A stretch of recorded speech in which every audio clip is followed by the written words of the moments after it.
Salam alaikum, paix sur vous. Toujours dans la série des vidéos d'approfondissement. Il m'est arrivé dans diverses vidéos et interventions de plus ou moins indiquer que la question du halal n'était pas si claire que ça. Et que au fond, l'idée de dire qu'il faut, pour être un bon musulman, manger de la viande halal, et la viande halal c'est une viande... la viande d'une bête qui doit être sacrifiée, tuée, abattue selon un rituel spécifique musulman qui consiste à le tourner vers la Mecque, à dire Bismillah Allahu Akbar et que ça soit tué par un musulman et on l'égorge et pour que le sang écoule. L'ensemble de cette ritualisation appliquée à une bête fait que cette bête est halal. Et donc de ce fait, si ce rituel n'est pas appliqué, cette bête est haram, on ne peut pas la manger. On ne peut pas manger de cette viande. Et ça fait très longtemps que j'avais cette idée, je crois que c'est aussi dans les années 2000, milieu des années 2000, j'ai commencé à réfléchir sur le sujet en disant qu'il y avait quand même une contradiction. La contradiction, elle est la suivante, et je vous l'expose. C'est qu'en islam, la base de toute chose, c'est le licite. Et le haram est secondaire. C'est-à-dire il faut prouver le haram, l'interdit, pour dire que c'est interdit. Sinon, la base, c'est ce qu'on appelle al-ibah al-asliya, c'est-à-dire la licéité d'origine. Pour quelle raison? Parce que, du point de vue coranique, on y reviendra, du point de vue coranique, la terre entière a été mise à disposition des êtres humains. À l'homme, le calife de Dieu sur terre, le lieutenant de Dieu sur terre. Et que toutes les choses de la vie sont bonnes en soi. Et qu'il n'y a juste que certaines choses que le divin a interdit. Donc, alors que si la logique coranique, c'est la licéité d'abord, l'interdit exceptionnellement, et il faut que ça soit prouvé, lorsque nous nous trouvons du côté de l'idée du halal musulman, on se retrouve dans l'inversion du principe. C'est-à-dire, on est ici dans le principe que toutes les viandes sont interdites, sauf ce qui est halal. Et le halal, c'est en fonction de tel rituel, tel rituel.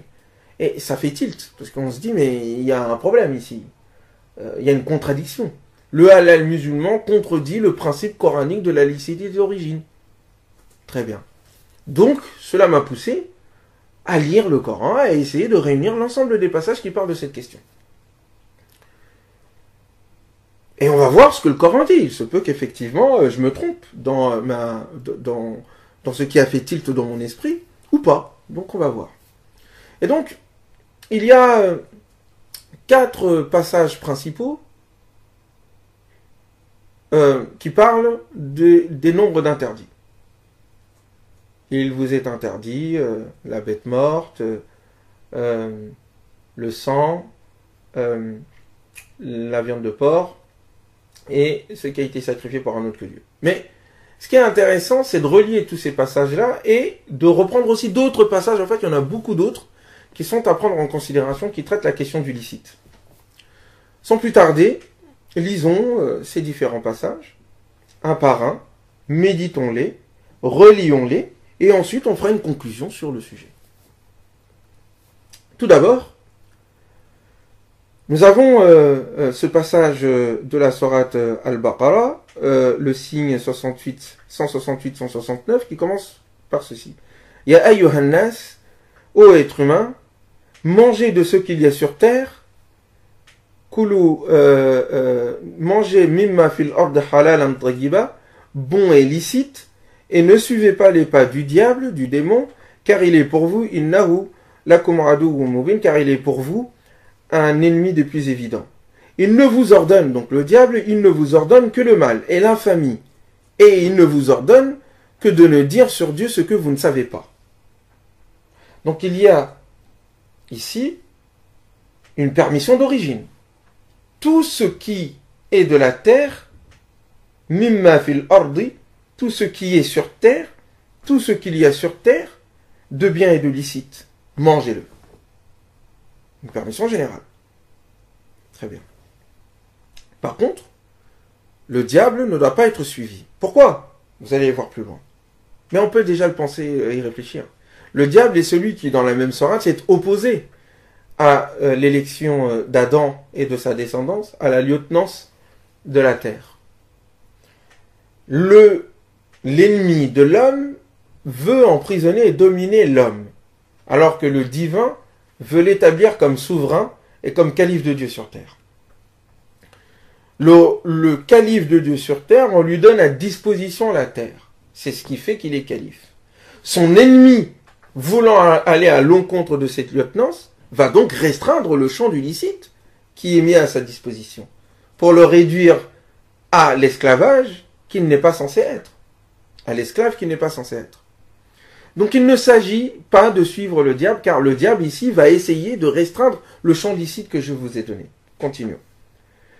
Donc en effet, il est pour vous un ennemi évident, et il ne vous ordonne que le mal, l'infamie, et de dire sur Dieu, donc d'inventer des choses, des religions toutes faites sur Dieu. C'est pour ça que le passage qui vient tout de suite après va parler de ceux qui, et lorsque tu leur dis, ouais, mais lorsque il leur est dit, suivez donc ce que Dieu a descendu et révélé, et ils disent, ben non, nous préférons suivre ce sur quoi nous avons trouvé nos ancêtres.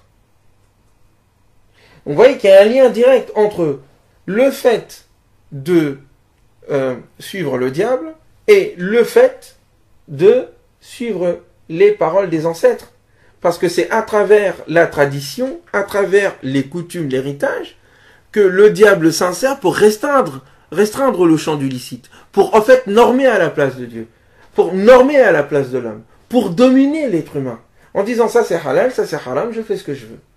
Et donc le Coran de dire, et lorsque tu leur suis, suivez, il leur dit, suivez plutôt ce que Dieu a révélé, ils disent non, on préfère suivre ce sur quoi nous avons trouvé nos ancêtres.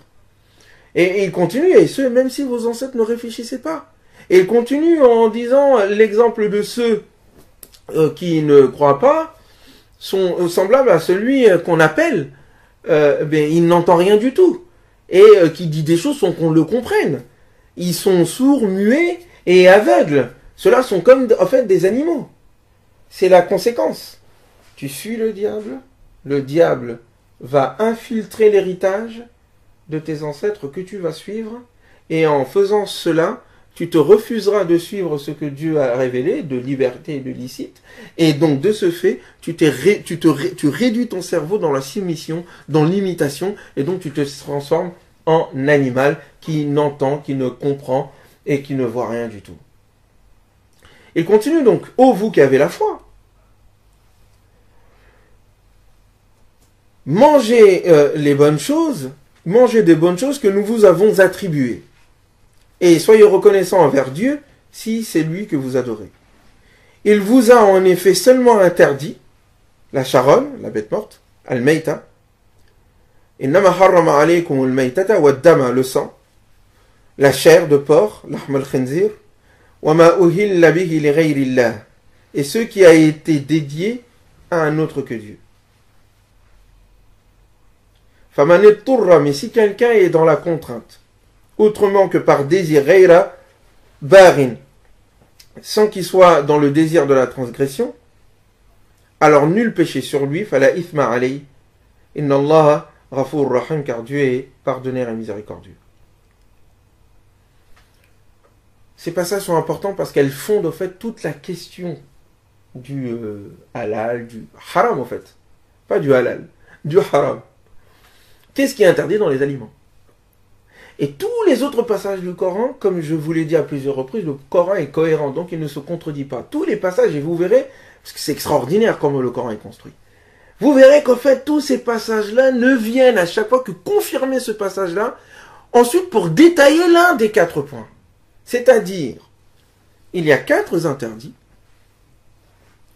la bête morte, la charogne, le sang, la viande de porc, et ce qui a été sacrifié pour un autre que Dieu, ou dédié à un autre que Dieu. La sourate Al-Maïda va confirmer ces 4 interdits, puis détailler le premier interdit qui est la charogne. Et il va rentrer dans les détails. La sourate Al Imran et An-Nisa et d'autres vont détailler d'autres passages. Mais ce qui m'intéresse, c'est la sourate qui va venir après, la sourate Al-An'am, la sourate 6. Elle va s'occuper de confirmer ces 4 interdits, puis va s'occuper en détaillant ce sur quoi le nom de Dieu n'a pas été cité, ou ce qui a été dédié par un autre que Dieu. Et ainsi de suite. Et ensuite, la sourate An-Nahl, la sourate des abeilles, la 16e, va reconfirmer les 4 interdits. Très bien. Et vous allez voir, continuons. Mais ce qui est dit dans ce passage de la sourate 2, la sourate Al-Baqarah, c'est de dire qu'à la base, les choses sont licites. Tout ce qui est sur terre est licite. Il est demandé aux êtres humains de profiter de ce bon et de ce licite. Attention, manger de ce qui est bon et licite. Vous allez voir que, en fait, les deux sont liés. Le bon est licite et le licite est bon. On verra ça plus loin. Mais donc, de ce fait, il y a une permission générale qui est donnée. Très bien. C'est un premier élément. Deuxième élément, cette licéité est confirmée pour les croyants. Donc, le premier est général à l'ensemble de l'humanité, et puis les croyants ont plus forte raison. Ici, les bonnes choses qui vous ont été données, qui vous ont été attribuées, mangez-les sans problème. N'ayez aucune culpabilité. Il n'y a que 4 choses qui ont été interdites. Voilà. Donc vous voyez, le principe est d'abord la licéité. Le bon est licite. Licite est bon. Tout ce qui est sur terre vous a été mis à disposition. C'est ce que d'ailleurs dit un passage beaucoup plus haut qui dit Huwa allazi, il est celui khalaqalakum qui a créé pour vous mimma fil ardi ma fil ardi jami'a, tout ce qui est sur terre, il l'a créé pour vous. Très bien. Donc tous ces passages-là se confirment les uns les autres. Et il n'y a que donc que 4 choses qui sont interdites. Ces 4 choses alimentaires, il les dit de façon explicite. Je le redis encore une fois. La bête morte, la charogne. Qu'est-ce que la charogne? On va le détailler. Mais vous comprenez qu'une charogne, c'est un animal qu'on trouve comme ça qui est mort. Et on ne sait pas qui l'a tué. Ça ne vient pas d'un être humain en tous les cas. Très bien. Le sang. Qu'est-ce que le sang? Il va le dire. C'est le sang giclé. Il va le détailler dans la sourate Al-An'am. Ensuite, quel est-il? La viande de porc. Il n'y a pas besoin de détails. C'est la viande de porc. Ensuite, qu'est-ce qui est interdit? 4e, ce qui a été sacrifié pour un autre que Dieu. Ok. Qui a été dédié pour un autre que Dieu. Donc s'il n'y a que 4 interdits alimentaires, il ne vous interdit. Il ne vous a interdit. Il ne vous interdit seulement que. Donc ça sous-entend qu'en dehors de ça, rien n'est interdit sur le plan alimentaire. Je pense que c'est assez clair. Mais continuons. Seulement, cet interdit n'est pas un but en soi, parce qu'en fait, il y a une philosophie plus globale. Encore une fois, je fais référence à mon livre, mais dans le chapitre qui se sert de la méthodologie coranique du Coran que j'explicite dedans pour corriger l'interprétation musulmane et donner des exemples de la manière dont on doit méditer le Coran, j'indique tous ces détails-là. Donc, je ne vais pas rentrer dans tous ces détails-là qui font plusieurs pages, mais je vais vous donner quelques éléments. Que, en fait, l'objectif coranique ici, c'est de rétablir le licite par rapport à des personnes qui sont amusées à élargir l'interdit. Donc, on est dans une vision où, pour bloquer les êtres humains, le diable, à travers l'héritage religieux et culturel, va s'amuser à multiplier les interdits et à rendre illicite le licite et à rendre illicite le licite. Licite l'illicite et licite. Alors, illicite le licite et licite l'illicite. Donc, l'interdit devient permis et le permis devient interdit. C'est plus simple. Et donc, face à cela, la vision coranique est de libérer les êtres humains en disant non, les choses sont à la base licites. Ne suivez pas les chemins du diable. Ne suivez pas bêtement les traditions et les coutumes. Ne suivez pas les commentaires religieux dont la sourate Al-Imran va parler. On en parlera tout à l'heure. Non, non, non. Ne suivez pas cela. À la base, tout est licite. Donc c'est dans cette logique qu'il dit ensuite, il dit il ne vous a interdit que ceci. Puis, même cet interdit doit être levé si à un moment donné, ce pourquoi la vie est née est là, est remis en cause. C'est-à-dire la vie elle-même. C'est-à-dire que l'interdit n'est pas un but en soi, il n'est là que pour confirmer le licite. Et le licite, c'est ce qui permet la vie. La vie est belle, elle est bonne. C'est ça la philosophie du Coran. Et s'il y a d'interdit, c'est pour protéger la vie et le fait d'en profiter. Et si à un moment donné aussi, ces interdits dans leur application vont à l'encontre, à un moment donné, dans la dynamique de la vie, dans une situation particulière, vont à l'encontre de leur objectif, eh bien il faut la lever. C'est pour ça qu'il dit, celui qui est dans la contrainte, et qu'il est dans le besoin, à ce moment-là, tu lèves. Pourquoi? Parce que l'interdit n'est pas un but en soi. Vous comprenez? Mais c'est comme ça qu'on devrait méditer le livre. Et souvent, nos savants, ou ce que j'appelle nos savants, nos oulémas, comment dire ça sans faire preuve de manque de respect et de présomption? Parce que moi aussi, je ne suis qu'un être humain, je ne suis pas un savant. Mais je médite le livre. On a inversé complètement la logique du propos. Le propos était venu défendre le principe de licéité. Mais on a fait l'inverse. Et que à telle sorte que même l'interdit peut être levé, parce que l'interdit n'est pas un but en soi. Il est là pour défendre le licite. Mais je continue parce que les autres passages, en fait, seront plus éloquents que mon verbe. Revenons donc à la sourate 3. Donc, on était dans la sourate 2, Al-Baqarah. Maintenant, nous arrivons à la famille d'Imran. Et voilà ce qu'il dit. Toutes les nourritures étaient licites aux enfants d'Israël. Sauf ce qu'Israël, donc leur ancêtre, s'était lui-même interdit. Et ce, avant que la Torah ne descende. Dit, apportez donc la Torah, et lisez-la si vous êtes véridique. Donc, quiconque forge après cela des mensonges contre Dieu, ou sur Dieu, ceux-là sont en fait des injustes. Dit, Dieu a proclamé la vérité. Suivez donc la doctrine d'Abraham, pur monothéiste qu'il était. Et il n'était pas du nombre des associateurs. Deuxième passage de cette même sourate indique, ou plutôt on va déjà réfléchir sur cette première sourate, sur ce premier passage. Donc nous voyons qu'il dit tout simplement qu'à la base, pourquoi est-ce que ça dit? Parce que ça sous-entend, et le propos va dire, il y a un débat entre les gens du livre et le prophète. On reproche au prophète, au fond, d'être le prophète de la licéité et de la permission originelle. Alors que nous, notre livre à nous, nos traditions à nous, nous les gens du livre, nos docteurs, ont mis en place des interdits et on voit pas pourquoi toi, prophète Mohammed, tu viens et tu lèves tout ça au nom de quoi? C'est la preuve que tu es un menteur, c'est la preuve que on ne doit pas te suivre. Bon, donc le débat est là, c'est pour ça qu'il dit apportez donc la Torah pour qu'on la lise si vous êtes véridique. Et donc il revient en disant même la Torah en tant que telle, les interdits des gens du livre, elles sont venues de manière circonstancielle. À la base, tout était licite pour les enfants d'Israël.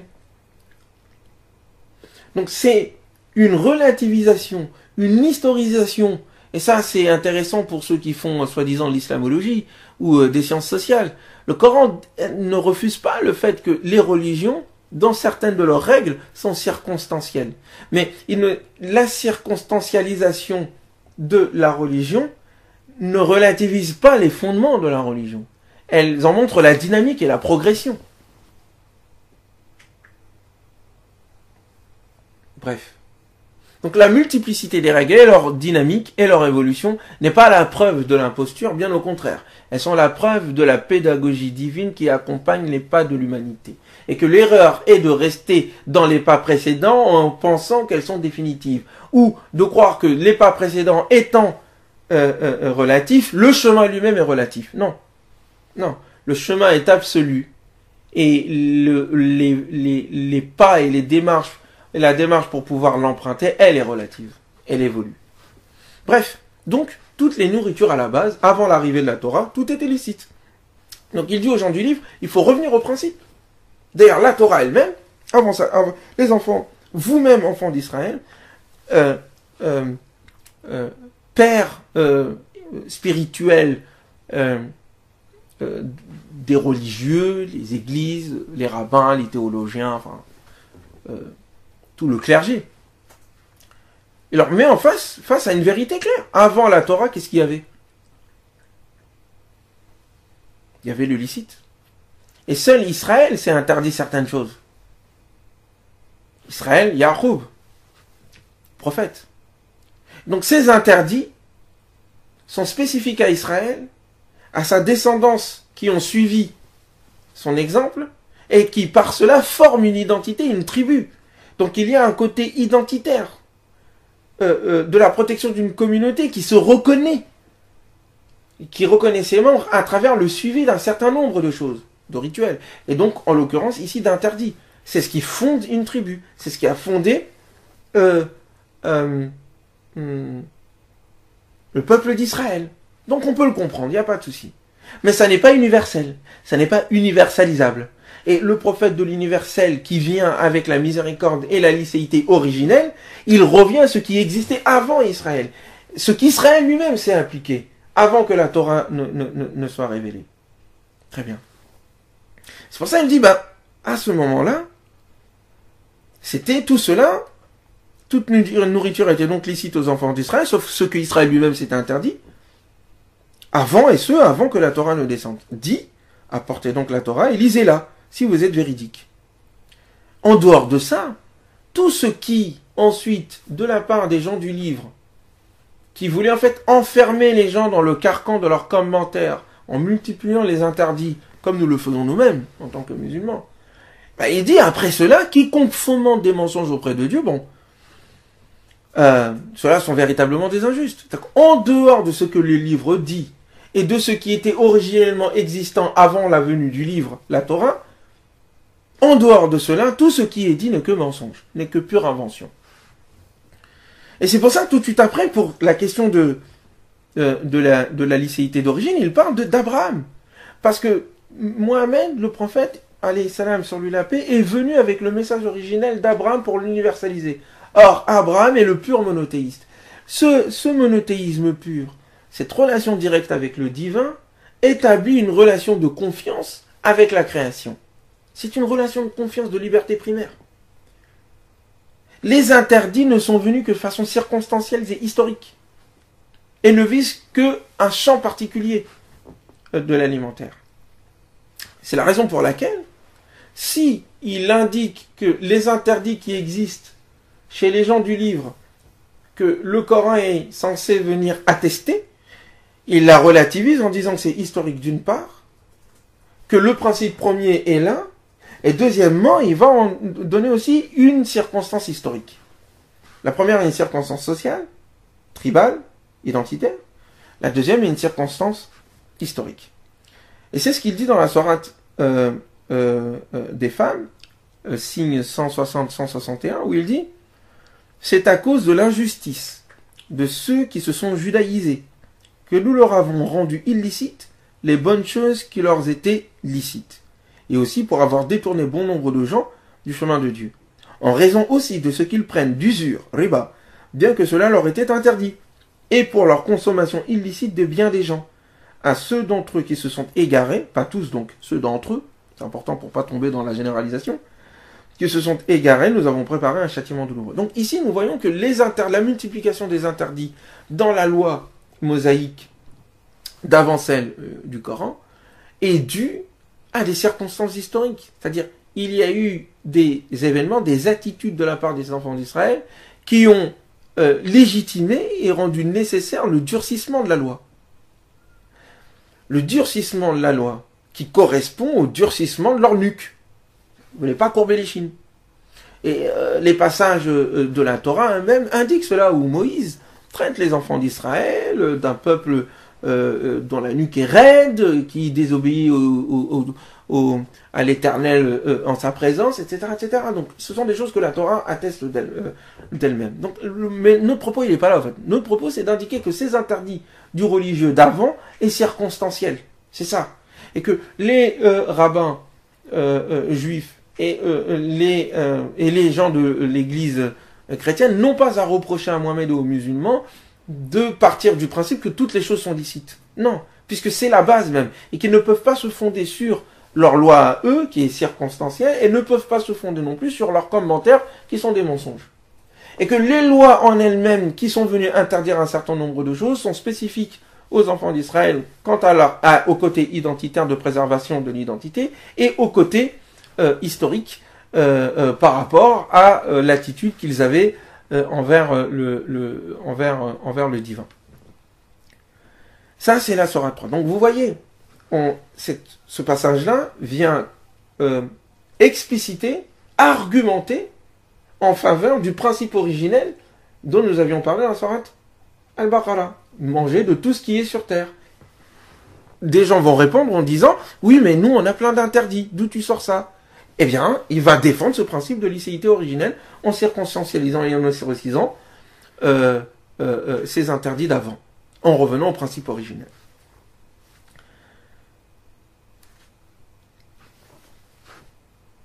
Revenons maintenant à la Sourate 5. C'est-à-dire Al-Maïda. Donc nous avons fait la Sourate Al-Baqarah, la deuxième. Nous avons fait la troisième Sourate, Al-Imran, la famille d'Imran. Nous arrivons à l'autre passage qui parle de la question de l'alimentaire et du licite de manière générale. Il s'agit des signes 1 à 6 de la Sourate 5. Je commence depuis le début pour que vous voyez, il ne s'agit pas de prendre juste un bout de verset et les fragmenter pour en faire une interprétation comme on veut. Comme vous le voyez, je n'ai pas essayé d'interpréter, je lis tout le passage et j'en tire des enseignements, mais des enseignements que vous-même, vous pouvez déduire de vous-même, en fait. Mais, continuons. Ô vous qui avez la foi, honorez les engagements. Ya ayyuhalladhina amanu awfu bil uqud, uhillat lakum bahimatul an'ami illa ma yutla alaykum. Il vous est permis les bêtes de troupeau, la bête de troupeau, sauf ce qui est récité. Vous allez voir ce qu'il entend par récité. Donc, à la base, encore une fois, vous sont permis. Les bêtes de troupeau vous sont permises. Sauf ce qui est récité. Ce qui est récité va être détaillé plus loin. Par contre, la chasse n'est par contre pas autorisée quand vous êtes en état de sacralisation. Dieu décrète ce qu'il veut. Très bien. Le licite et le principe.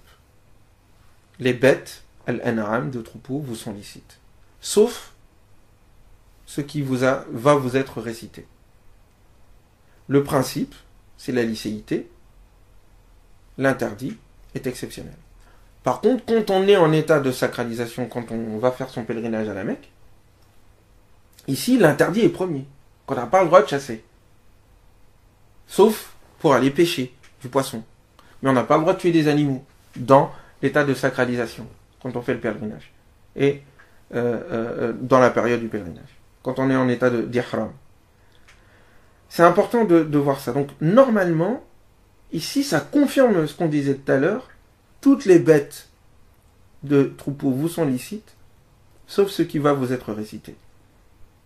Il continue. Ô vous qui avez la foi, ne profanez ni les rites de Dieu, ni les mois sacrés, ni les offrandes, ni les guirlandes, ni qui servent au fait à indiquer que tel animal est à sacrifier, donc il ne faut pas la toucher, ni ceux qui se dirigent vers la maison sacrée, recherchant une faveur de leur maître et son agrément, donc Dieu. Une fois revenu à l'état profane, donc vous n'êtes plus en état de sacralisation, vous pouvez alors chasser. Et ne laissez pas la haine pour un peuple qui vous a écarté de la mosquée sacrée à vous inciter à transgresser, à être injuste envers eux. Entraidez-vous au bien et à la piété, et ne vous entraidez pas au péché et à l'hostilité. Ayez conscience de Dieu, craignez Dieu, fattaqullah, car Dieu est certes sévère en punition. Il continue. Vous sont interdits la charogne. Donc, il est en train d'indiquer le sauf ce qui est récité, vous est récité, qu'il a dit tout à l'heure. Les bêtes de troupeau vous sont licites, sauf ce qui vous est récité. Donc, il va faire cette récitation. Donc, il va lister l'interdit. Vous sont interdits la charogne, le sang, la chair de porc, l'ahmal khindir, et ce qui a été dédié à un autre que Dieu. Wama uhilla li ghayrillahi bihi. Wal munkhaniqatu, ce qui a été étouffé. Wal mawquzatu, ce qui est mort à la suite d'un coup, ou mort d'une chute, ou mort d'un coup de corne, ou ce qu'une bête féroce a dévoré, sauf ce que vous-même sauvez. Et ce qu'on a égorgé sur les stèles, ainsi que de consulter le sort par les flèches. car cela est perversité. Aujourd'hui, les négateurs désespèrent de votre religion. Ne les craignez pas, mais craignez-moi. Aujourd'hui, j'ai parachevé pour vous, tout ça c'est dans le même verset, dans le même signe. J'ai parachevé pour vous votre religion, j'ai parfait pour vous mon bienfait, et je vous agrée l'adhésion à la paix, à l'islam, en tant que religion. Si quelqu'un est contraint par la faim, sans inclination vers le péché, alors Dieu est pardonneur et miséricordieux. Il t'interroge sur ce qui leur est licite. Dis, vous sont permises les bonnes choses. Je vais continuer après. Mais ce qui est intéressant, il faudrait méditer ce passage de façon globale. Quelqu'un pourrait dire, mais quel est le lien entre la sacralisation, la mosquée sacrée, le fait de ne pas chasser, le fait de ne pas laisser la haine prendre le dessus et faire que nous soyons injustes envers ceux qui sont nos ennemis et nos adversaires, et j'ai parachevé la religion et mes bienfaits sur vous, et la liste des choses interdites qui ont été dites. Parce que tout ça, c'est les mêmes passages. Tout ça, c'est relié. La chose est détaillée dans les écrits que j'ai fait sur le sujet. Je vous y renvoie, mais il faudrait que le livre sorte, Inch'Allah, mais comme je l'ai indiqué, il est en cours de correction et il sortira quand je l'aurai décidé, parce qu'il y a certaines choses, priorités, que j'aimerais d'abord régler avant de laisser ce livre être publié. Mais j'en parle. En tout cas, la Sourate, de manière générale, vient établir des fondements de la communauté musulmane et ses relations avec les autres communautés. C'est ça le fond de l'affaire. Au sein d'une humanité une. La Sourate An-Nisa a parlé de l'ensemble de l'humanité. La Sourate Al-Maïda, elle, va parler de la communauté musulmane dans sa relation avec les autres communautés religieuses et dans sa relation à l'intérieur d'elle-même, entre ses différents membres, et sa relation avec les avec les négateurs. Donc, sa relation à l'intérieur, sur quoi est fondée la communauté musulmane, symboliquement, sur quelles normes, sur quelle vision. Sa relation avec les négateurs, les ennemis, comment est-ce qu'on les traite? Est-ce que l'animosité doit être première, ou il faut mettre en place la justice d'abord? Et la relation avec les gens du livre, et toute la sourate Al-Maïda va y revenir. Donc, elle fonde cette communauté, d'abord, la nécessité de respecter les engagements avec le divin, mais les engagements avec les autres communautés. Et donc, on fonde le social sur un contrat, dont le divin est garant. Ensuite, on fonde le lieu de rendez-vous de cette communauté, en l'occurrence le pèlerinage, la Kaaba, etc. On fonde la nature de la relation qu'entretiennent les membres de cette communauté avec les animaux, avec la nourriture de manière générale, en disant voilà, au fond, ce qui fonde l'interdit, c'est le divin. Quand je vous interdis quelque chose, dans le sens que vous êtes en état de sacralisation, en dehors de l'état de sacralisation, ça vous est licite, sauf ce que moi-même je vous indique comme interdit, et en état de sacralisation, je vous l'interdis. Pourquoi? Parce que c'est moi qui le décide. Parce que reconnaissez mon autorité. Inna Allah yakum ma yurid, Dieu juge comme il veut. Très bien. Et de ce qu'il veut. Il ordonne ce qu'il veut. Ça, c'est fondé. Maintenant, la relation avec, l'ennemi, elle ne doit pas être première. C'est-à-dire, l'adversité, l'animosité, la haine ne doit pas accaparer l'esprit musulman et l'esprit des croyants de telle sorte qu'ils établissent comme forme de relation avec l'extérieur une relation de défiance, une relation de manque de confiance, une relation d'assiégé. Nous sommes dans une religion qui veut ouvrir les esprits. Nous sommes dans une religion qui dit tout vous est licite. Nous sommes dans une religion qui dit même si vous êtes attaqué, que la mentalité de guerre ne vous fasse pas oublier qu'à la base vous êtes un peuple universel, que vous interagissez avec tout le monde. C'est pour ça qu'il va revenir plus loin en rassurant, en disant de toute façon, les négateurs ne peuvent rien contre votre religion. Quoi qu'il arrive, votre religion, elle est préservée. Donc, n'établissez pas avec les autres, sous prétexte que ce sont vos ennemis, une relation basée sur l'animosité. Il faut dépasser l'animosité, il faut dépasser l'adversité, il faut être juste. C'est pour ça que c'est pas parce qu'ils vous ont détourné de la mosquée sacrée, qui est votre lieu de rendez-vous, qui est le lieu de fondation de votre communauté. C'est pas parce que ceux-là vous ont empêché et ont essayé de vous détourner de cela et vous ont attaqué, c'est pas à cause de cela que vous devrez être injuste envers eux. Non, soyez juste envers eux. Car Dieu aime ceux qui sont justes, c'est ce qu'il dira d'ailleurs plus loin. Et donc, entraidez-vous mutuellement à propager le bien et le beau, et la piété, et ne vous entraidez pas mutuellement dans le péché et à l'animosité. Vous comprenez? C'est pas parce que on est attaqué qu'on doit foutre des bombes partout. C'est pas normal. Le fait que les croyants musulmans aujourd'hui se sentent complètement assiégés et qu'ils traduisent leur relation avec leur environnement à travers le prisme de « ils nous aiment pas » contrevient à ces passages-là. Mais je m'écarte du sujet du halal qui est le mien, même si ce passage-là est lié. Pourquoi? Parce qu'il s'agit, de même que la relation avec les êtres humains ne doit pas être fondée sur l'animosité, l'adversité qui doit être exceptionnelle. C'est pas la base dans les relations. La base dans les relations, normalement, c'est le respect des contrats et les relations.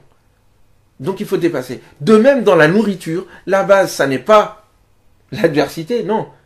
Mais la haine contre la nourriture et le bien et le beau, la base, c'est le licite. Vous voyez le lien? Les deux vont ensemble. Comment tu manges, tu vis. Comment tu vis, tu manges.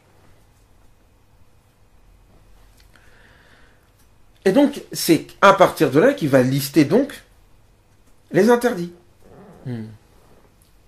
Et vous voyez, il confirme les 4 interdits vus plus haut.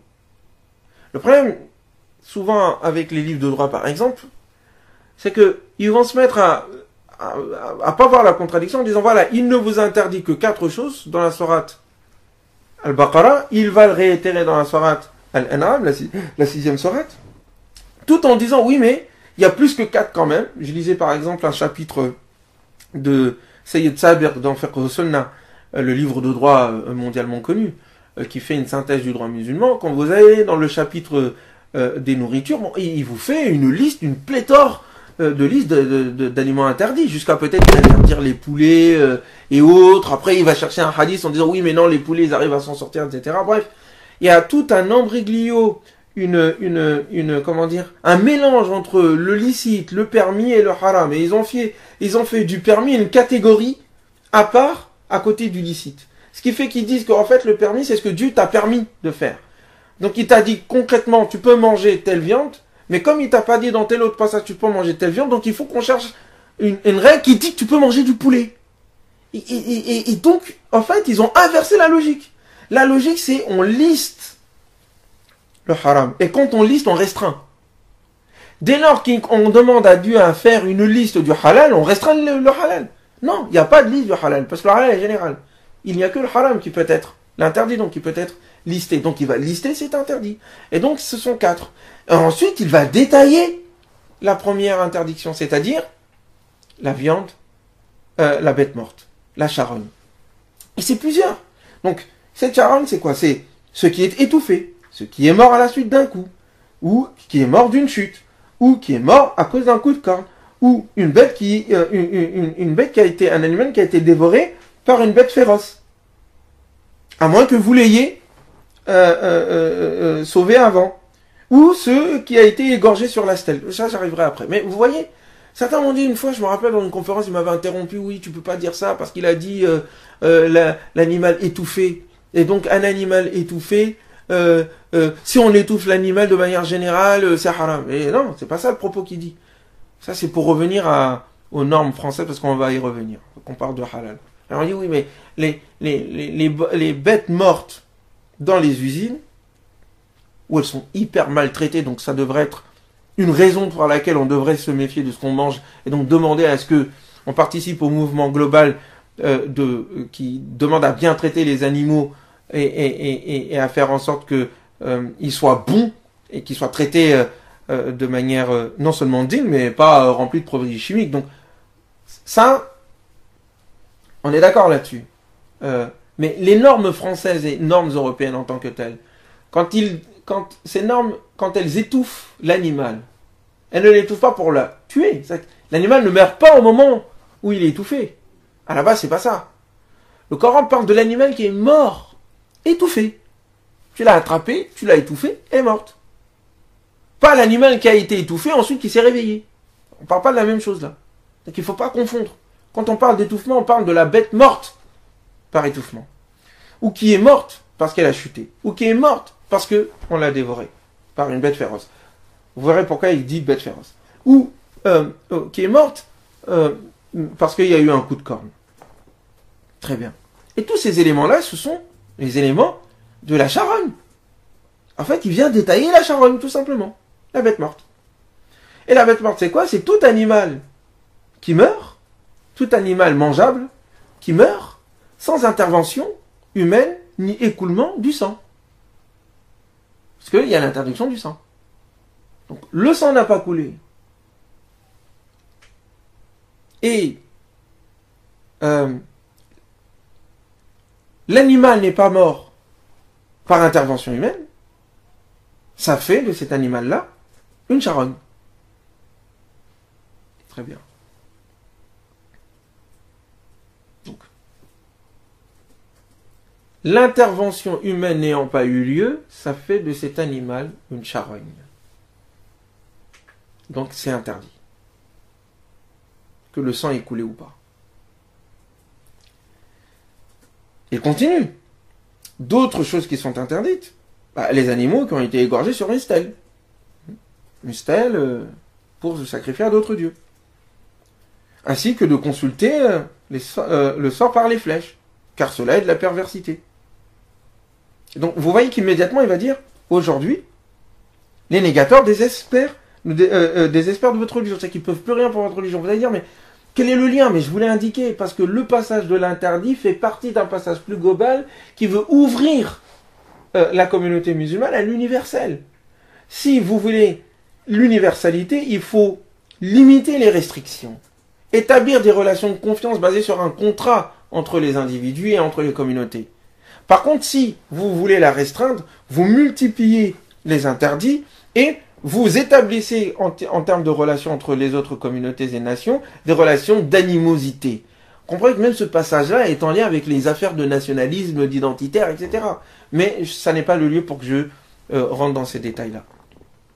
Donc tout ça c'est lié. Et donc de ce fait, les raisons d'être de l'animosité envers une autre nation, une autre communauté qui n'est pas celle des gens du livre et qui n'est pas celle des musulmans, c'est de dire que ne vous inquiétez pas, parce que l'une des raisons pour lesquelles ils veulent votre peau, c'est votre religion. Mais il n'y a pas de souci. Votre religion est parachevée. Tout est parfait, tout est établi. J'ai parachevé. Ils désespèrent de votre religion, ils ne peuvent pas l'anéantir. Ça y est, c'est fini. Donc maintenant, établissez des relations saines. Celui qui fait le mal, vous répondez en conséquence. Mais c'est pas la base. D'où le fait que Dieu ait mis ce passage-là à l'intérieur de la liste des interdits. C'est pour ça que tout de suite après, il va dire, quant à celui qui est dans la difficulté, dans la contrainte, il n'y a aucun grief. Parce que c'est lié. Si l'islam est parachevé et devenu universel, le fondement devient le licite. Et ce fondement étant établi, même les interdits que je viens de lister qui sont restreints, sont à suspendre lorsque il y a une difficulté. La base n'est pas la difficulté. Comme la base n'est pas l'adversité et l'animosité. Ensuite, il dit, et il t'interroge au sujet du permis, parce que eux, ils s'attendaient en fait à ce qu'il y ait aussi une liste. De même qu'il y a une liste de l'interdit, il nous faudrait une liste du licite. Et le Coran de répondre de façon merveilleuse. Vous sont permises les bonnes choses. Voilà. Pas besoin de liste. Tout ce qui est bon est licite. C'est magnifique. Et ce qui est bon est en dehors de cette liste d'interdits que je viens de faire. Mangez-y. Vous pouvez le faire, allez-y. Vous voyez, donc il corrige la compréhension peut-être des religieux qui peuvent dire nous aussi on veut, surtout les légalistes fuqaha, ceux qui ont étudié le droit musulman, que j'ai étudié aussi, mais comme vous voyez, Dieu m'a sauvé d'un certain nombre de formalismes, mais grâce au Coran d'ailleurs. Mais vous voyez, il y a ce côté juridique qui veut un peu l'hyper spécialisation, pour restreindre les gens et pour faire en sorte de faire perdurer au fait son métier, son boulot, quoi. Faut que les gens lui demandent à chaque fois ce qui est halal. Et donc lui, il va dire ça c'est halal, ça c'est halal. Et va multiplier en fait les interdits. Si on liste le licite, on restreint le licite. Et on multiplie les interdits. Par contre, si on liste l'interdit, on élargit le licite. Parce que le licite est le principe. Donc les bonnes choses. Voilà ce qui est licite pour vous. Et en même temps, ce que vos carnassiers, vos animaux de chasse, vous ont aussi capturé. Pourquoi? Parce que plus haut, effectivement, un animal mort ayant été dévoré ou tué par un animal sauvage, on pourrait se dire, ouais, mais la chasse est interdite, on peut plus chasser. Or, il vient de nous dire que c'était permis. Ok. Donc, si jamais l'animal, mon chien par exemple, mon carnassier de manière générale, va attraper un animal et que cet animal meurt dans sa bouche, est-ce que c'est licite? Il vient répondre à la question. Non, non, il n'y a pas de contradiction ici. Sinon, on va restreindre encore le champ. Sinon, comment aller attraper des animaux qui ne sont pas accessibles en forêt ou autre, etc., qu'il faut chasser? Donc, surtout s'ils meurent sur le coup. Donc il dit non, les animaux que vous avez dressés, Mukallibin, mangez de ce qu'ils vous rapportent. De ce qu'ils vous rapportent. Donc vous sont licites aussi ceux que capturent les carnassiers que vous avez dressés, en leur apprenant ce que Dieu vous a appris. Mangez donc de ce qu'ils capturent pour vous, et prononcez dessus le nom de Dieu. Évoquez dessus le nom de Dieu. Et ayez conscience de Dieu, car il est prompt à régler les comptes. Donc il sort de la liste des animaux tués par un animal sauvage, les animaux qui ont été dressés. Si cet animal dressé vous rapporte sa proie, et que sa proie est morte, c'est licite pour vous. Pourquoi? Parce que je reviens sur la définition que je disais. Il y a eu une intervention humaine. L'animal a été dressé. Il n'a pas tué pour lui, il a tué pour vous. Donc même si l'animal revient avec sa proie, et sa proie est morte dans sa gueule, c'est licite, c'est pas interdit. Très bien. Et ce qui est intéressant ici, c'est qu'il dit, donc l'animal nous vient, mangez-le, et citez le nom de Dieu dessus. Il dit pas, avant d'envoyer l'animal, dites Bismillah, et si c'est pas ça qu'il dit. L'animal vient avec cette proie, et dit mangez-le, et évoquez le nom de Dieu dessus. Et c'est tout. J'évoque le nom de l'animal après qu'il soit venu, et au moment où je vais le manger. Fakoulou, mangez-le. Mangez de ce qu'elles vous ont, de ce que ces animaux vous ont apporté, ces animaux vous ont apporté, et évoquez le nom de Dieu dessus. Puis ensuite, il va rentrer dans tout ce qui concerne les gens du livre. Donc, aujourd'hui, vous sont permises les bonnes choses. Donc, il revient sur la base, le principe. Ainsi que la nourriture de ceux à qui le livre a été donné. Celles-là aussi vous sont permises, les gens du livre, juste les chrétiens. Et votre propre nourriture leur est permise. Les femmes chastes d'entre les croyantes, et les femmes chastes d'entre les gens du livre, aussi, à condition que vous leur donniez leur dot. Un homme vertueux et non un débauché, ou un preneur d'amante. Quiconque renie la foi, vaine devient alors son action, et il sera dans l'au-delà du nombre des perdants. Ouais, je suis toujours... Le sujet est magnifique, hein, parce que je reviens... C'est quand, en fait, au fur et à mesure qu'on lit le Coran, les passages viennent confirmer le sujet que vous avez établi, en disant c'est ça le sujet de la sourate, parce qu'on peut se tromper après tout. Mais en fait, on voit la confirmation de ce qu'on pense dans notre méditation quand c'est confirmé par les passages qui viennent au fur et à mesure. Le passage, encore une fois, vient établir les relations saines entre les différentes communautés et la communauté musulmane, et au sein de la communauté, en la basant sur la conscience de Dieu intime, sur le fait que c'est Dieu qui décide de ce qui est licite, de ce qui est illicite, et que l'illicite est restreint, est listé, et que donc c'est le licite, le bon, qui est le principe, et que de ce fait donc, quand vous allez en chasse, il n'y a pas de souci, ce qu'on vous ramène comme manger de la part de vos animaux carnassiers, vous y mangez, vous évoquez le nom de Dieu et c'est tout. Et de même, vos voisins, juifs et chrétiens, mangez avec eux. Et aussi peuvent manger avec vous. Donc il n'y a pas de communautarisme. Ouais. Il n'y a pas la base avec tous les autres. Ça n'est pas l'adversité, c'est la relation de confiance autour d'un contrat. Et la base avec les gens du livre, c'est une relation de bon voisinage. Mangez ce qu'ils mangent, mangez ce qu'ils vous donnent à manger, comme eux peuvent manger ce qu'ils vous donnent, de même qu'il peut y avoir mariage entre vous. Donc, c'est cette ouverture-là. Vous voyez que tout ça c'est lié parce que, encore une fois, tu vis comme tu manges comme tu vis. Parce que le fait de manger est un acte social primordial. C'est un acte biologique, bien sûr. Mais à cela s'ajoute le fait que c'est un acte social. De relation avec les autres. Et donc de conversation, et donc d'universalité. De partage. La communauté de Mohammed basée sur l'universalité ne doit pas être une communauté communautariste basée sur l'identité d'une tribu. Elle doit être une communauté universelle basée sur des principes humains universels. Nous sommes frères et sœurs, même si nous n'avons pas les mêmes religions. Nous sommes frères et sœurs, même s'il y a de l'adversité. Réglons-le par le contrat. Et s'il y a guerre, faisons la guerre, mais tout en étant juste. Donc, voilà à peu près ce qui est dit. Vous voyez, ça confirme donc, ce ne sont que des mises en détail de la sourate Al-Baqarah, avec ses 4 interdits, et son principe de licéité première. Confirmé par la sourate Al-Imran, qui va indiquer pourquoi est-ce qu'il y a des interdits chez les enfants d'Israël, et que ces interdits-là ne sont pas à appliquer pour l'universel, mais sont à appliquer dans la restriction et dans le champ limité circonstanciel de leur histoire et de leur identité religieuse. Elles ne sont pas donc à appliquer au monde entier. Et en même temps, il vient indiquer que la relation avec les êtres humains de la part de la communauté musulmane, c'est basé sur le bon voisinage, sur l'universalité, non pas sur la peur et la crainte d'être tué, envahi ou disparaître, mais sur le dépassement de l'adversité, le dépassement de l'animosité pour la justice et pour la fraternité humaine.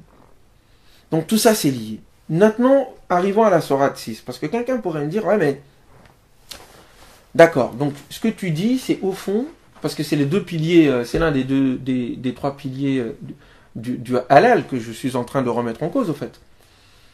Le halal n'est pas halal, tel qu'on est en train de le pratiquer. C'est pas coranique.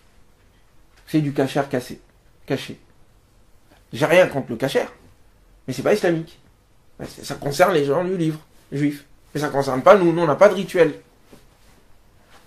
Il ne faut pas vous presser, attendez, lisez la suite et vous verrez pourquoi je dis il n'y a pas de rituel. Mais en tous les cas, une bête qui, n'a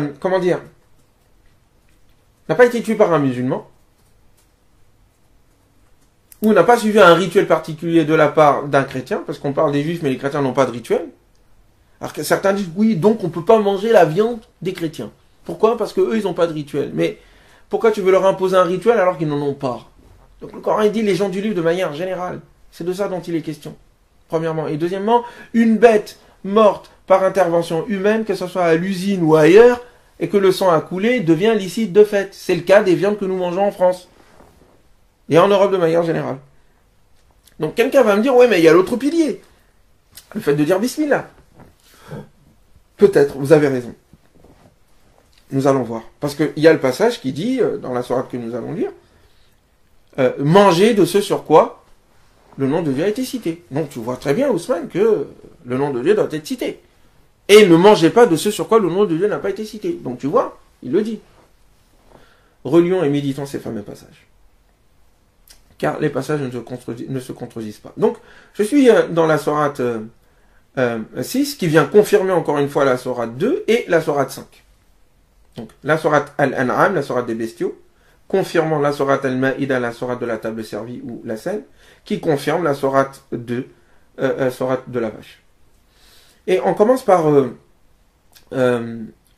les signes 114 à 116 de cette sourate-là, la sourate 6, et on commence par ce point. Chercherai-je un autre juge que Dieu alors que c'est lui qui a fait descendre vers vous le livre détaillé, Mufassala. Ceux auxquels nous avons donné le livre savent qu'il descend de ton enseigneur avec la vérité. Ne sois donc pas du nombre des sceptiques. La parole de ton éducateur et maître s'est accomplie en toute vérité et justice. Nul ne peut modifier ses paroles. Il est l'audient et l'omniscient. Si tu obéis à la plupart de ceux qui sont sur terre, ils t'égareront hors du chemin de Dieu. Ils ne suivent en réalité que des conjectures. C'est ce sur quoi se base toute leur vision. Et ils ne font que supposer. Ton maître est celui qui connaît le mieux ceux qui s'égarent hors de son chemin. Et c'est lui qui connaît le mieux les bien guidés. Mangez donc ce sur quoi le nom de Dieu a été rappelé, si vous avez foi en ces signes. Et qu'avez-vous donc à ne pas manger ce sur quoi le nom de Dieu a été rappelé, alors qu'il vous a détaillé ce qu'il vous a interdit, excepté ce pourquoi vous êtes contraints.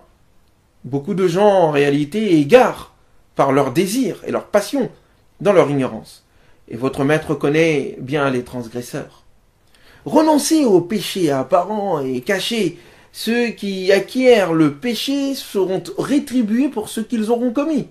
Ne mangez pas ce sur quoi le nom de Dieu n'aura pas été rappelé, car ce serait une perversité.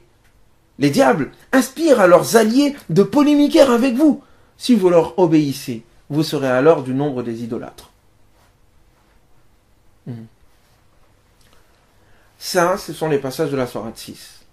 Avant cela, il y a quelque chose que je dois vous indiquer, que j'ai oublié de dire. Un deuxième passage de la sourate Al-Ma'ida, la sourate 5, finit ainsi. Ô vous qui avez la foi, n'interdisez pas les bonnes choses que Dieu vous a rendues licites, et ne transgressez pas, car Dieu n'aime pas les transgresseurs. Et mangez de ce que Dieu vous a attribué de licite et de bon, et ayez conscience en Dieu, et crainte de lui, si vous êtes croyants. Donc, ce passage de la sourate Al-Ma'ida vient confirmer son début, parce qu'on est vers la fin, où il dit tout simplement que les croyants n'ont pas à fomenter, à rendre les choses licites, interdites.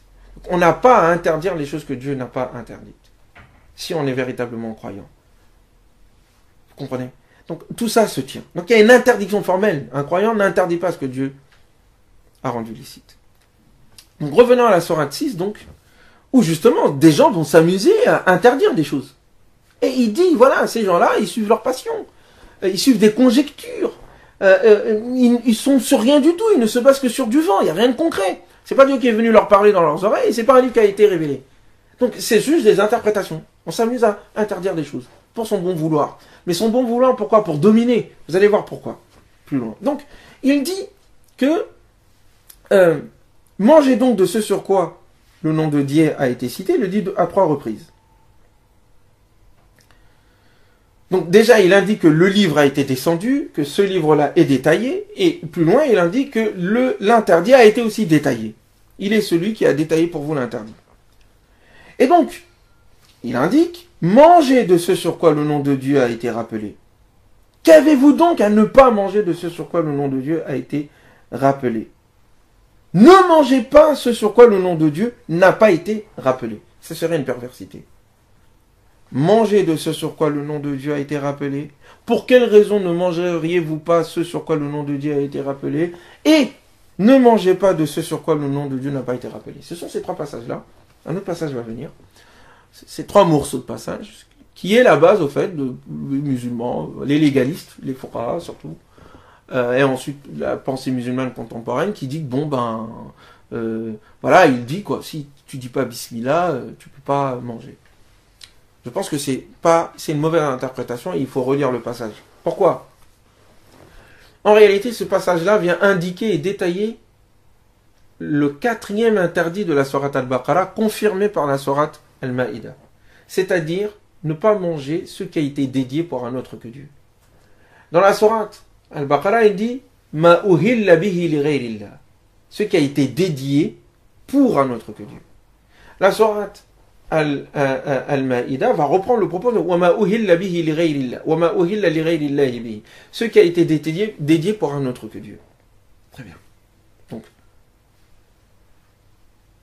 la sourate Al-An'am indique ce que veut dire ce qui a été dédié pour un autre que Dieu. Ce qui a été dédié pour un autre que Dieu et ce sur quoi le nom de Dieu n'a pas été cité. Pourquoi? Continuons. Parce que le propos est le suivant. La sourate Al-An'am vient remettre en cause l'idéologie ou la vision des idolâtres, qui associe à Dieu d'autres divinités, et qui donne à ces divinités-là le droit de normer le comportement humain, la loi. Rappelez-vous dans la sourate Al-Maïda précédente, où il disait Dieu juge de ce qu'il veut. Pour le croyant, il n'y a que Dieu qui juge. Il n'y a que Dieu qui commande. Seul Dieu peut lui interdire quelque chose. Et comme Dieu veut le licite à la base et que l'interdit est restreint, il interdit à tout autre que Dieu de jouer dans cet art de jeu. C'est pas son rôle.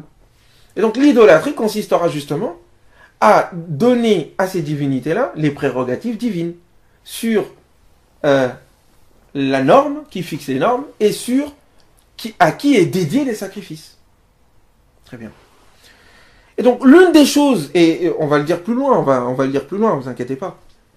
L'une des choses que le Coran vient interdire, il reproche au fait aux idolâtres de refuser par principe de manger ce qui a été dédié pour Dieu. C'est ça le délire. C'est qu'il disait qu'au fait, si un animal est dédié à Dieu, en sacrifice, cela n'atteint pas leurs idoles. Par contre, ce qui est dédié aux idoles pourrait atteindre Dieu, parce que c'est des intermédiaires. Et donc, du coup, ils s'interdisaient de nommer le nom de Dieu, par animosité, par superstition, et par amour pour leurs idoles. C'est pour ça qu'il dit que, mais pourquoi est-ce que vous refusez de manger de ce sur quoi le nom de Dieu a été cité? Ah, vous allez me dire, mais attends, il y a un problème. Oui, il y a un problème parce qu'au fond, on confond. Quand Dieu dit à un moment donné, manger de ce sur quoi, des choses, manger les bonnes choses qui sont sur terre, il ne vient pas donner un ordre dans le sens, c'est obligatoire. Il vient lever un interdit qui a été tacite. C'est-à-dire, les gens se sont amusés à penser que si c'est bon, c'est mauvais. Quel mauvais jeu de mots d'ailleurs. Si c'est bon, c'est interdit. Parce que on n'est pas là pour être bien dans ce monde. Parce que, voilà, le corps est pas bien, la chair est mauvaise. Donc il faut pas répondre à ses besoins. Il dit que non, c'est le contraire. Donc, vous comprenez, il vient lever un interdit en disant manger. Donc si vous comprenez pas qu'en fait il y a un interdit tacite qui est là, qui vient lever, et que les propos eux-mêmes indiquent en disant pourquoi est-ce que vous ne mangerez pas, vous ne mangez pas de ce qui a été licite. N'interdisez pas ce qui est illicite. Le diable vous induit en erreur. C'est la même chose quand il dit mangez de ce sur quoi le nom de Dieu a été cité. Pourquoi ne mangez-vous pas de ce sur quoi le nom de Dieu a été cité? Parce qu'il y a une interdiction tacite qui est là. Et les idolâtres, la préférence pour leurs idoles les rend animaux, les rend pleins de haine contre le divin. Le divin n'a pas le droit. Donc c'est tout ça qu'il dit, quand il dit que c'est lui qui a fait descendre le livre, que ceux qui interdisent, ils suivent leur passion, ils ne suivent que des conjectures, et que c'est Dieu qui a fait descendre le livre, et que ce livre a tout détaillé, et que le livre est détaillé en lui-même, et que c'est ce livre aussi dans lequel est détaillé vos interdits, et que ceux qui ne vous suivent pas sont inspirés par les démons pour vous induire en erreur et pour polémiquer avec vous. Tout le propos tourne autour de la prérogative divine. Continuons. Vous allez voir parce que ensuite il dit c'est une perversité.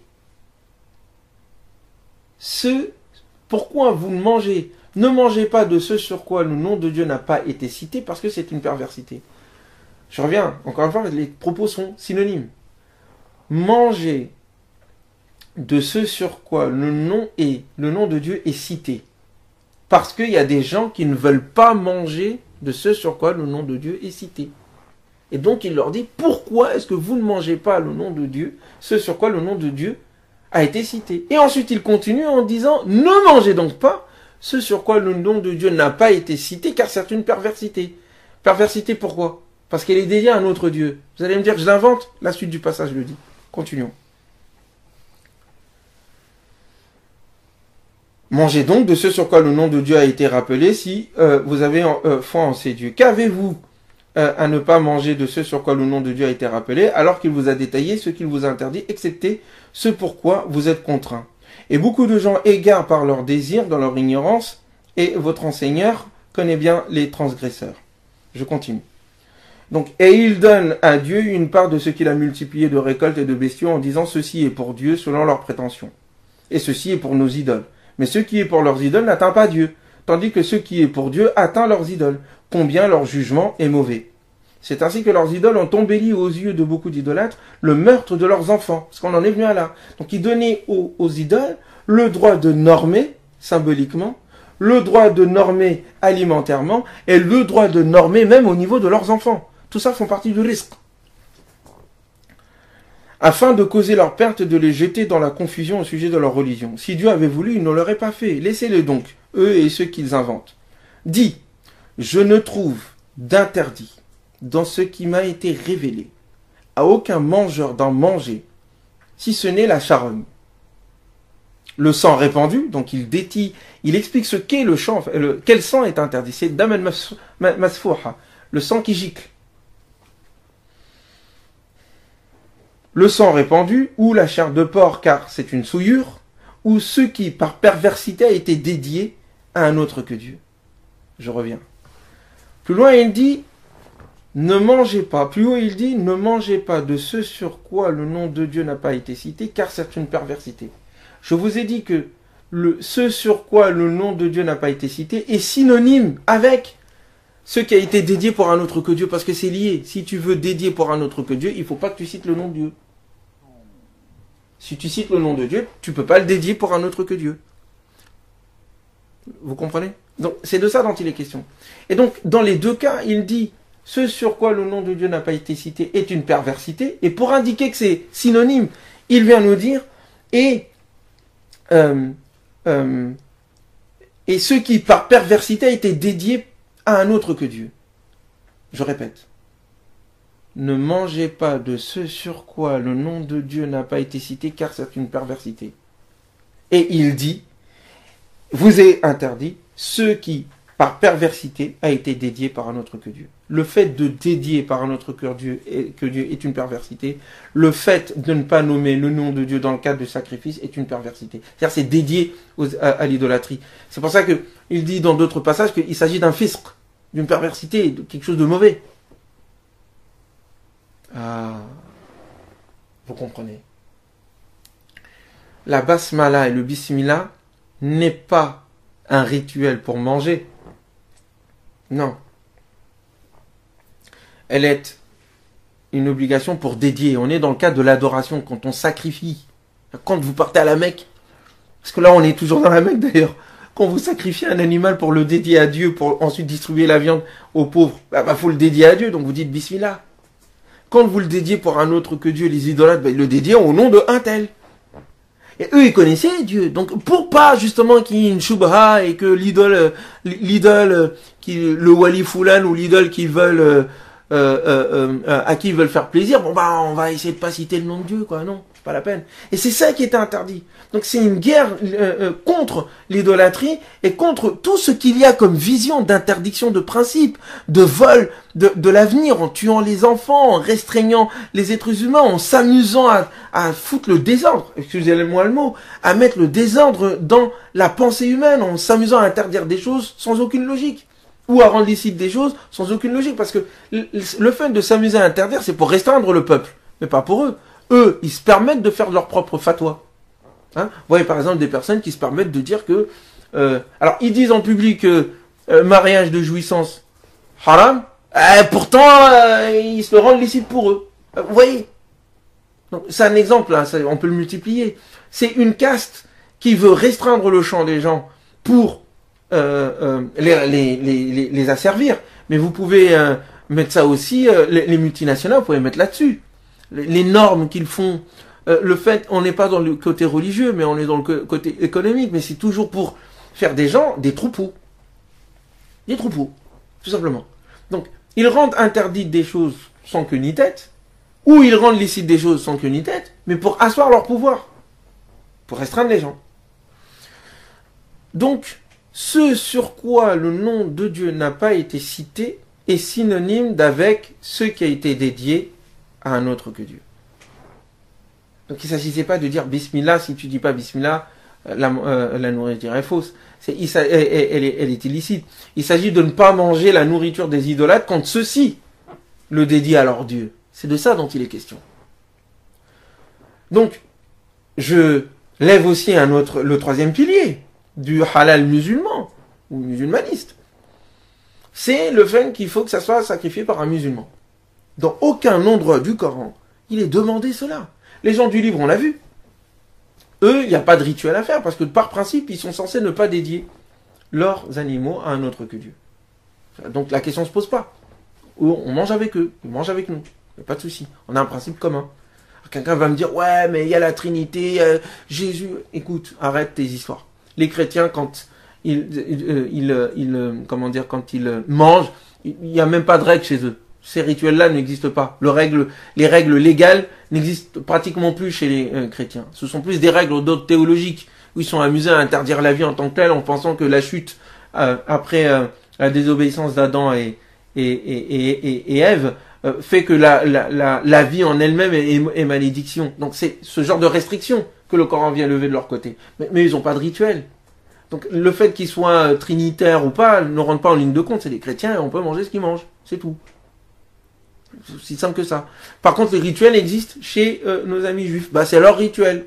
Eux, c'est pas parce qu'ils sont fidèles à leur rituel ou pas, c'est parce qu'ils sont juifs en tant que tels, des gens du livre. Donc on mange avec eux, ils mangent avec nous, et on peut manger de leur nourriture, il n'y a pas de souci. Comme on peut avoir des époux, se marier entre nous, etc. Il n'y a pas de souci. Je rentre pas dans l'autre côté, est-ce que un religieux juif ou chrétien peut épouser une musulmane. C'est pas le propos ici, j'ai fait une vidéo là-dessus, on aura l'occasion d'en parler.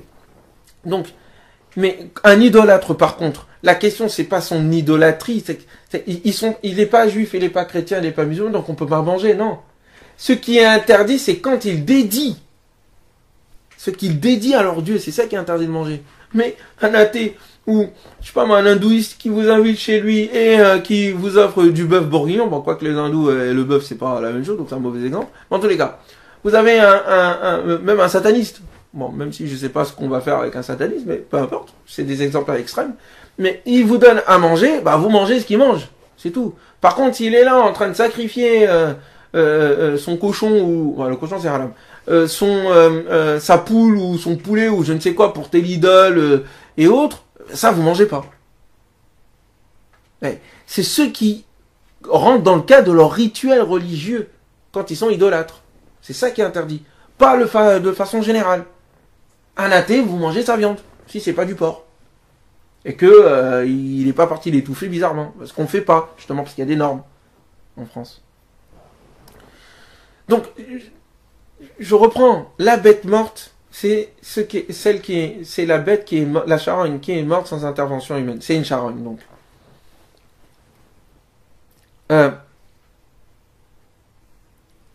La basmala concerne la question de l'idolâtrie, et la question du rituel sacrificiel, notamment celle qu'on fait au pèlerinage, mais pour d'autres occasions aussi. Donc, il ne faut pas sacrifier pour d'autres divinités, il faut sacrifier que pour Dieu. Donc, quand on sacrifie que pour Dieu, on dit Bismillah, c'est pour Dieu, sincèrement, etc. Donc, mais ce qui nous est interdit, c'est quand c'est sacrifié pour un autre que Dieu, ça on n'y touche pas. C'est tout, on n'y touche pas. Mais c'est pas un rituel musulman spécial, si jamais tu dis pas Bismillah, et la viande n'est pas halal. Ça n'a rien à voir. Le propos parle pas de ça, je vous l'ai lu, vous avez qu'à vous reporter à ces différents passages. Donc, vous comprenez déjà ce que je viens de dire. Toute la question du halal, je vais être franc, clair et net, n'est qu'une vaste fumisterie.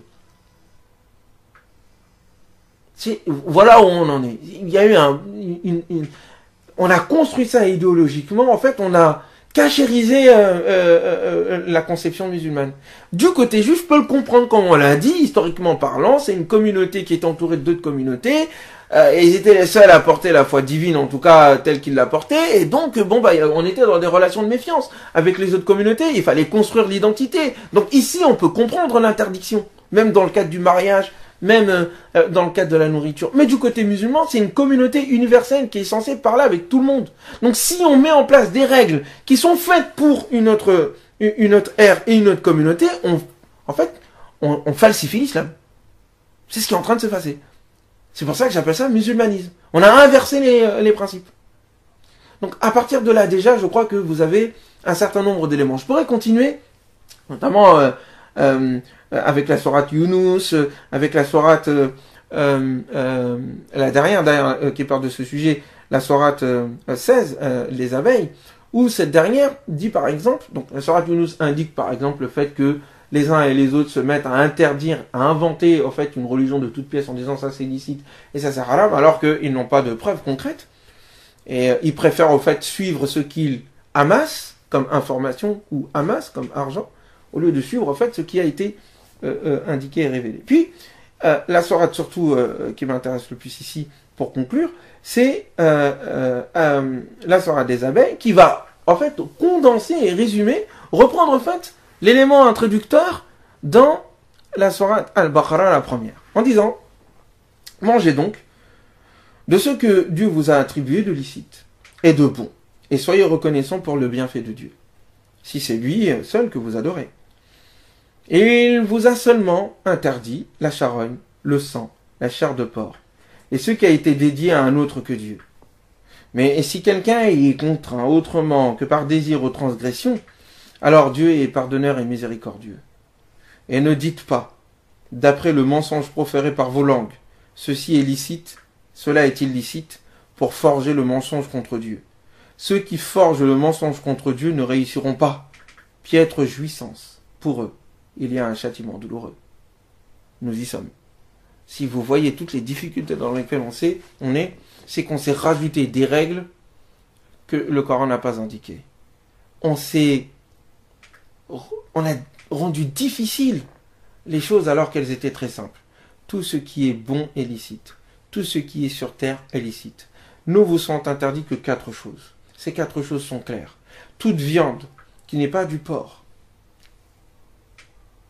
toute viande, toute issue d'un animal mort par intervention humaine et dont le sang a coulé, il faut faire écouler le sang, pas forcément par l'égorgement. L'égorgement est la meilleure façon, mais par d'autres biais. Le sang doit couler tout simplement. Et il doit gicler. Masfouha, parce qu'il y a un mauvais sang en fait qui doit partir, qui doit être expulsé du corps de l'animal en question, sinon la bête la viande n'est pas bonne. Elle n'est pas bonne biologiquement et médicalement parlant, mais ça je laisse ça aux médecins le soin, d'indiquer tout ça, parce que je ne suis pas, mais et surtout même parce que le Coran demande de le faire. Bon, donc c'est pas du porc. Le sang a coulé. Il y a eu une intervention humaine. Et c'est pas un sacrifice pour être dédié à un autre que Dieu. Eh bien, c'est mangeable. C'est-à-dire toutes les viandes que vous avez autour de vous. Ouais. Ça veut pas dire que vous devez aller au McDo. Ou à Quick. En quoi Quick n'existe plus. Ou à Burger King, parce que c'est ça qui est en mode. C'est pas ça. C'est licite. Donc ici, théologiquement, on ne doit pas intervenir pour dire que tu ne dois pas manger du McDo. C'est ta conscience à toi qui doit dire à un moment donné, je ne dois pas manger n'importe quoi. Voilà, bon, je fais attention. Mais on ne doit pas mettre ça théologiquement dans l'interdit ou le halal et le licite ou je ne sais quoi. Non. On doit dire, voilà ce qui est interdit, voilà le champ du licite qui est large, et dans ce licite-là, je vais chercher ce qui est bon pour moi. Voilà, si c'est mauvais, bah, le prends pas, le mange pas. Ne le prends pas, ne le mange pas, ne veut pas dire, tu dois dire c'est haram. Tu peux pas dire c'est haram, il y a Dieu qui peut le faire. Est-ce que vous comprenez? Donc voilà à peu près ce que je voulais dire. Je sais que ce que je dis va à l'encontre de ce qui vous est enseigné. Je le sais bien, mais prenez le temps de lire ces passages-là. Prenez le temps de regarder les arguments des uns et des autres quand ils disent que le halal est un rituel qui est semblable au kasher. Réfléchissez un peu même sur le fait que un Coran qui est venu dépasser les éléments de la Torah en disant qu'il est venu libérer les gens du livre des carcans qui pesaient sur eux, eh bien, ce livre-là ne peut pas confirmer ce que dit à un moment donné ces mêmes interdits et le carcan de la Torah. Il faut réfléchir. Et là, on a des musulmans à un moment donné, ils demandent aux juifs et aux chrétiens, est-ce que tu l'as fait selon ton rituel? Ben non, ce rituel-là, ils veulent s'en sortir vers l'universel que toi tu portes, et toi tu es en train de restreindre l'universel pour les enfoncer, les enfermer dans la restriction dans laquelle eux-mêmes, par fitra et par nature, ils disent ouais là c'est n'importe quoi, c'est pas vivable. Donc vous voyez comment on est devenu de vrais obstacles entre l'humain et le divin, nous musulmans, de vrais obstacles. Et comment est-ce qu'on se met à même faire des demandes, des dérogations à l'Union européenne en disant que nous, avec nos amis rabbins et juifs, mais eux, je comprends leur logique. Par contre, la nôtre, je la comprends pas. Quand on dit à un moment donné, il faut que l'animal, elle souffre. Donc, il souffre. Il faut pas appliquer les normes européennes, d'étourdissement de l'animal, même si l'étourdissement de l'animal est quand même sujet à caution quant à la manière dont on traite les animaux. À la base, c'est fait pour pas que les animaux souffrent, mais on a vu à la télévision comment, au fond, les pistolets, les électrocutions, etc., c'est quelque chose d'horrible. Donc, il faut repenser tout ça. Mais ce que je veux dire par là, c'est qu'à la base, ces choses-là ont été mises en place pour éviter le plus possible la souffrance aux animaux.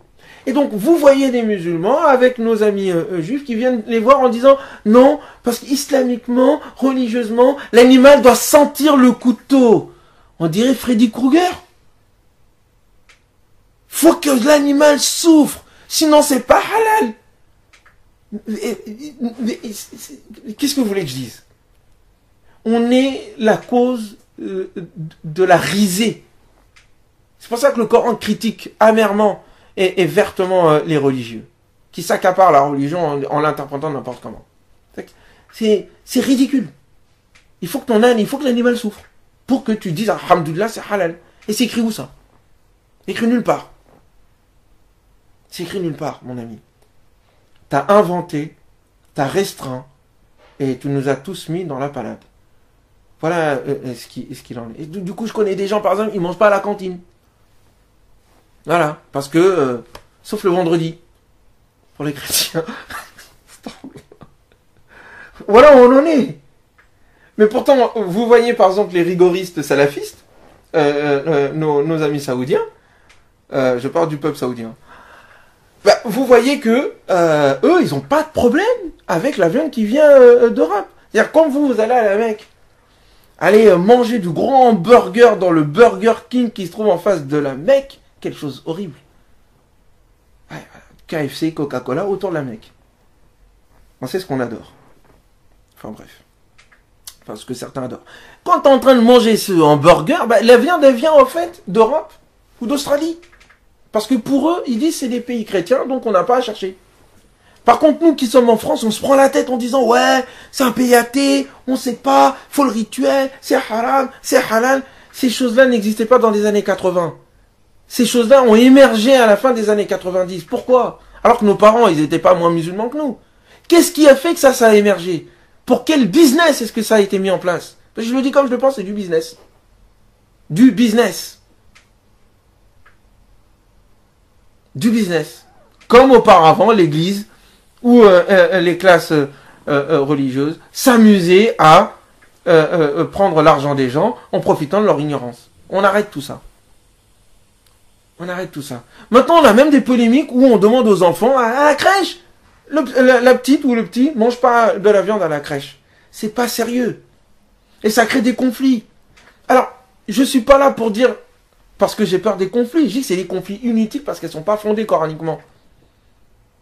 Elles sont pas fondées. Donc t'as des gens maintenant, ils disent on va faire un collectif du halal à l'école. On va combattre pour nos droits à l'école. Arrête.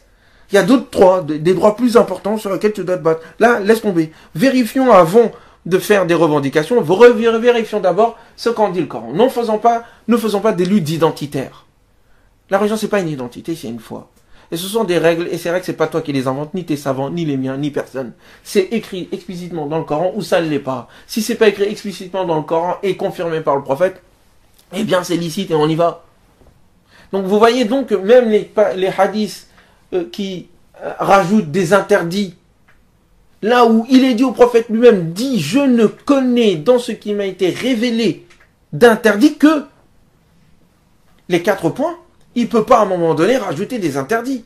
Donc tous les hadiths qui viennent rajouter des interdits qui ne sont pas dans le Coran, parmi ces 4 choses interdites, sont inventés. C'est tout. C'est une récupération des règles anciennes qu'on a islamisées avec des hadiths.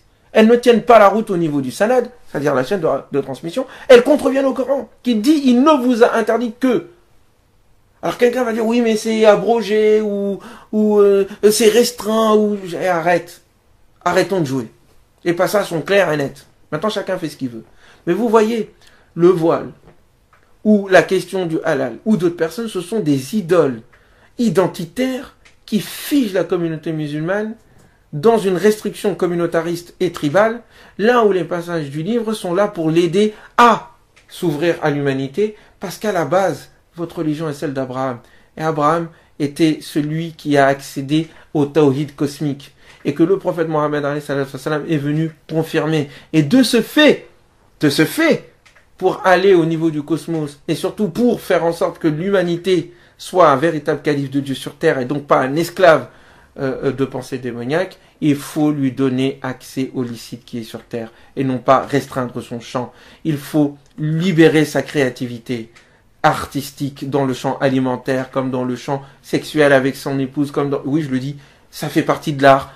Dans le champ de tout ce qui concerne la vie, il faut libérer les énergies. N'interdire que ce qui est mauvais pour lui. Et ce qui a été mauvais pour lui a été clairement explicité dans le Coran. Il faut s'en tenir à ça. Voilà ce que je pense. Je pense que les propos sont clairs. Vous avez le droit de ne pas être d'accord avec moi. Mais au moins sachez pourquoi vous n'êtes pas d'accord avec moi. Vous avez le droit d'être d'accord. Mais sachez aussi pourquoi vous êtes d'accord. Ce sont des arguments. Et ils s'adressent aux gens doués d'intelligence. Que la paix soit sur vous.